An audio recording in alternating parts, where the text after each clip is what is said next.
Hey, it's Miggy again. Welcome back to my channel. No?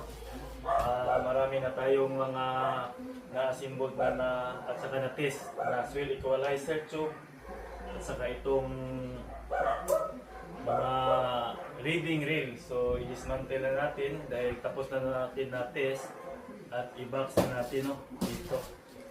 So, ilagay natin yung 3-in-1 again sa medium box na ang size, ang haba outer ay 43 cm, ang lapad ay 17 cm at saka yung height niya ay 10 cm. Pwede rin mapasok dito ang dalawang swell equalizer tube. So, never na tayo maggamit ng ganito kahaba na 55 cm. Ito lang small at saka medium. So, yan, ipapakita ko sa inyo yung step by step na pag pasok dito sa medium box. Compress siya at saka protected talaga na hindi siya basta-basta mabasag. Pero depende na lang din sa pag-transport kung paano nila i-handle sa courier na nag-deliver nito.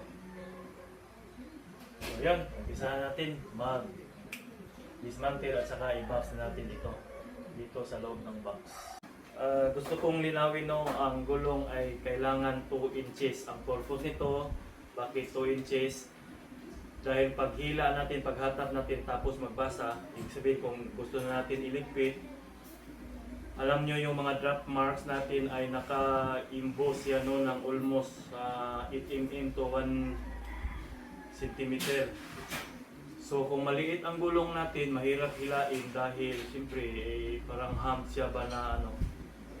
So kailangan nating malaki ng gulong para mag-roll lang siya kung doon siya lalapat sa nakalatay sa mga naka-emboss na mga drop marks. So kailangan nating ganitong gulong 2 inches, malaki, hindi maliit.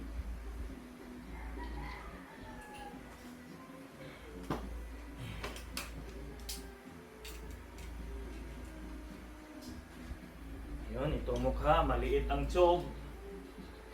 Bakit may maliit? Ang pangalawa ay malaki-laki dahil ipasok natin yung pagdalawang swell equalizer. Dalawang pinaka-shaft niya, dahil dalawang swell equalizer nagiging 4, ipasok natin dito sa tube para compress yan. Ito namang tube, ipasok sa malaki-laki na tube din para kung talaga na yung space. Saka ito, protected na sila. Ang acrylic tube natin may guard na.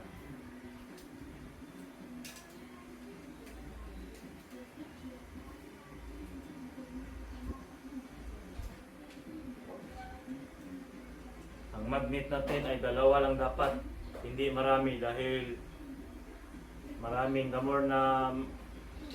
kuan, tawag nito magnet ay bibigat siya. Saka hindi na kailangan yun. Sa 2 magnet lang ito, lapat na lapat siya sa hull. Kapit na kapit talaga kahit 6 meters yung swell. Nakita nyo sa previous kong mga vlog doon, lalo na sa Durban ay 6 meters swell. Di siya nababaklas.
gulong.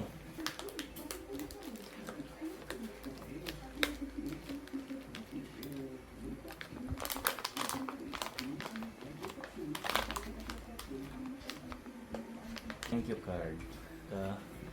Last yung manual natin. Yung manual natin ay 23 pages ito.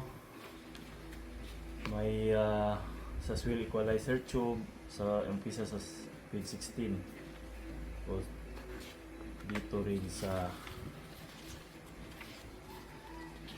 yung reading rail, you know, page 11. So ito na ang dalawa manual niya.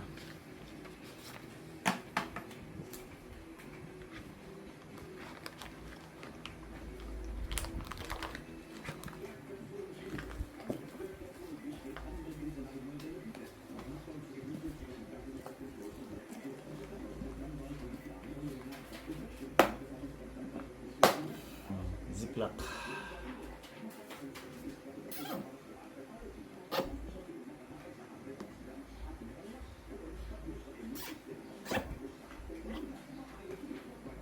So, timbangin ulit yung 3-in-1.